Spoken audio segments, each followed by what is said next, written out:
my sense is that I think journalists obviously need greater security when they go into hostile and conflict situations. But let's be honest, there's only so much protection that you can give. I mean, take the example of what happened in Muzaffarnagar. I mean, Rajesh is an old hand in that area.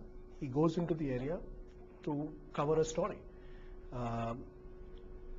I don't think that at that moment the last thing on his mind would have been that he would be the target.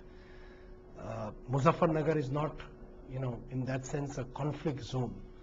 So it's a tragic situation. I think it's a terrible situation to happen, but how do you ensure that in every situation a journalist is kept safe? It's never easy. Unfortunately, we are now finding that whenever these mobs gather, the media and particularly journalists can become a soft target. So yes, I think we need to relook at the situation, but it's not going to be an easy one to resolve. Yes, in a conflict situation, you can give people bulletproof vests, you can ensure that they go through a phase of conflict reporting.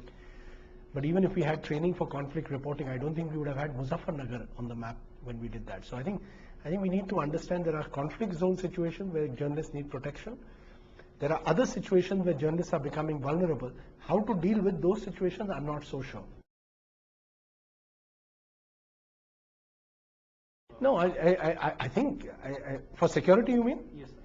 I think it's difficult for governments to provide security for thousands of journalists across this country. Let's be very honest. And I think every time a journalist goes into a situation like a riot or a violence, he's taking a risk, and the camera is a soft target.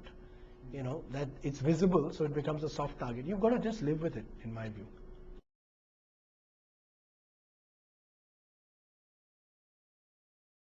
I think it's hurt all of us in the news media, because the news media thrives on advertising, which in turn thrives on higher growth rates. So it's hit us.